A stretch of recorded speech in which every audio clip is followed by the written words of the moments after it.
में तूफान सबके आते हैं। फर्क बस इतना है कि कोई हार मान लेता है और कोई उम्मीद का बीज बो देता है।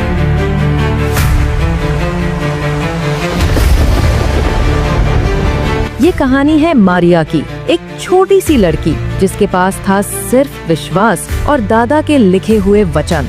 जब गांव वाले हंस रहे थे, जब डर सबके दिलों को तोड़ रहा था, तब उसने ठान लिया कि तूफान उसके सपने को नहीं तोड़ पाएगा। और फिर हुआ वो जिसे सबने एक चमत्कार कहा। तो बहुत समय पहले की बात है। शहर से दूर सुंदर पहाड़ों में एक छोटा सा गांव था। उसी गांव में मारिया नाम की एक लड़की रहती थी। उसके एक दादाजी थे जो कुछ समय पहले ही उसे छोड़कर दुनिया से चले गए थे। मारिया परमेश्वर पर बहुत विश्वास करती थी। वो हमेशा अपने दादाजी के साथ बिताए पल याद करती और भावुक हो जाती। गांव वाले भी अब उससे अच्छे से बात नहीं करते थे। मरने से पहले मारिया के दादाजी ने घर के सामने की दीवार पर बाइबल के कुछ ऐसे वचन लिखे थे जिससे मारिया को जीने की एक नई उम्मीद मिल गई थी। मारिया एक छोटी से पहाड़ी गांव में रहती थी, जहां हर साल बारिश और तूफान आते थे। उसका एक ही सपना था, अपनी जमीन पर एक बड़ा सा खेत बनाकर सब्जियां उगाना। गांव वाले अक्सर उसका मजाक उड़ाते थे। मारिया, तुम अकेली एक लड़की ये सब नहीं कर पाओगी, तूफान सब कुछ उजाड़ देगा। मारिया के पास एक पुराना छोटा सा घर था जिसे उसके दादा ने बनाया था। उस घर की एक दीवार पर 3 अलग-अलग बाइबल के वचन लिखे थे जो उसके दादा ने अपने हाथों से लिखे थे। यहोवा भला है, संकट के दिन में वो दृढ़ गढ़ ठहरता है। यहोवा सारी विपत्ति से तेरी रक्षा करेगा। मैं तुझे कभी न छोड़ूंगा और न कभी त्यागूंगा। मारिया इन वचनों को रोज देखती थी और उन पर विश्वास करती थी। उसकी हर सुबह इन्हीं वचनों से शुरू होती थी।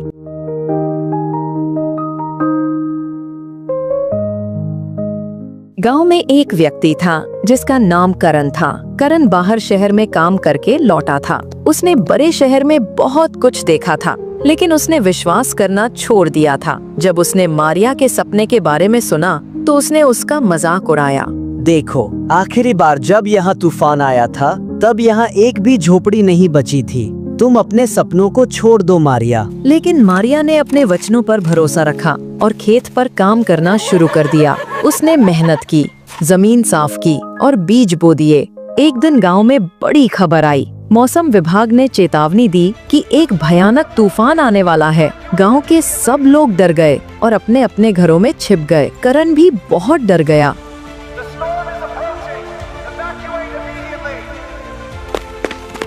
मारिया ने अपने खेत को देखा। उसकी फसल अभी बहुत छोटी थी। वो समझ गई कि अगर तूफान आया तो सब कुछ बर्बाद हो जाएगा। गांव के लोग कहने लगे, मारिया, अब भी वक्त है, सब कुछ छोड़कर यहाँ से चली जाओ। लेकिन मारिया को अपने दादा के वचन याद आए। यहोवा भला है, संकट के दिन वो दृढ़ गढ़ ठहरता है। उसने मन ही मन विश्वास किया कि इन वचनों का जरूर कोई मकसद होगा। मारिया ने भी उस खबर को सुना, लेकिन उसके चेहरे पर डर बिल्कुल भी नहीं था, क्योंकि उसे प्रभु यीशु पर पूरा भरोसा था। उस रात बहुत बारिश हुई और ज्यादा बारिश होने की वजह से पानी लोगों के घरों में घुस गया और बाढ़ के कारण कई लोगों के घर टूट गए। चारों तरफ से लोगों के चीखने चिल्लाने की आवाजें आ रही थीं। उधर करण भी डर के मारे घर के अंदर दुबक कर बैठा था। डर के मारे वो पसीने से पूरा भीग चुका था। वो भी एक मसीही था, लेकिन शहर की हवा और अपने दोस्तों के कारण परमेश्वर को भूल चुका था। लेकिन आज वो इतना डर चुका था कि उसने प्रभु यीशु से प्रार्थना करनी शुरू कर दी। उधर मारिया भी शांति से अपने घर में बैठी प्रार्थना कर रही थी। जैसे तैसे वो रात गुजरी और अगली सुबह का मंजर तो बिल्कुल ही अलग था। कई लोगों के घर टूट चुके थे और कई घर पानी में डूब चुके थे। मारिया अटूट विश्वास के साथ अपने घर से बाहर निकली और अपने खेतों की तरफ भागी। वहां पहुंचने पर मारिया ने देखा कि बाढ़ के कारण सभी लोगों के खेत और फसलें खराब हो चुकी थीं, लेकिन मारिया के खेत बिल्कुल सुरक्षित थे और उनके आसपास मिट्टी और पत्थरों की दीवारें बन चुकी थीं, जिससे बाढ़ का पानी मरिया के खेतों में नहीं आया और उसकी फसल बच गई। मरिया को प्रभु यीशु पर पूरा भरोसा था और जैसा उसका विश्वास था उसके साथ वैसा ही हुआ। गांव वाले और करण मारिया की ओर दौड़े। ये कैसे हुआ? करण ने आश्चर्य से पूछा। मारिया ने मुस्कुराते हुए कहा, ये कोई चमत्कार नहीं है, ये मेरे वचनों का नतीजा है। जब तूफान आया तो मैं भी डरी थी, लेकिन मैंने अपने दिल में अपने दादा के वचन पर विश्वास किया। मैं तुम्हें कभी नहीं छोड़ूंगा और कभी तुम्हें नहीं त्यागूंगा। मुझे पता था कि चाहे तूफान सब कुछ बर्बाद कर दे, मैं अकेली नहीं हूँ। मैंने प्रार्थना की और मेहनत की और उसी ने इन मिट्टी और पत्थरों को मेरी सुरक्षा का साधन बना दिया।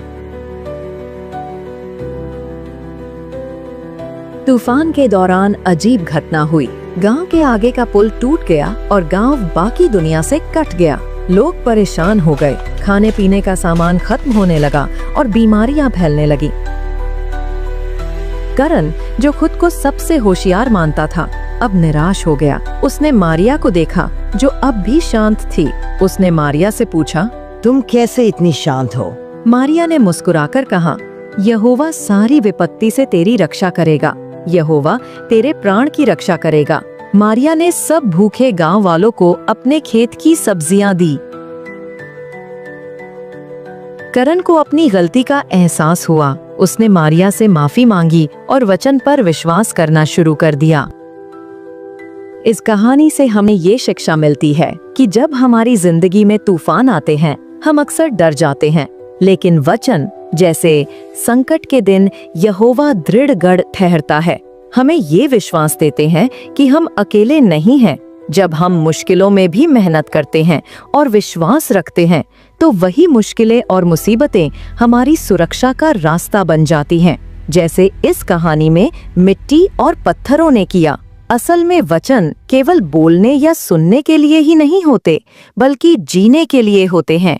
अगर आपको ये वीडियो अच्छा लगा हो तो वीडियो को लाइक और शेयर जरूर करें, और अगर आप इस चैनल पर नए हैं तो चैनल को जरूर सब्सक्राइब करें। और हमारा ये वीडियो कहाँ तक पहुँचा है कमेंट्स में जरूर बताएं। तो मिलते हैं फिर एक नई वीडियो के साथ। तब तक के लिए सबको प्यार भरी जय मसीह की।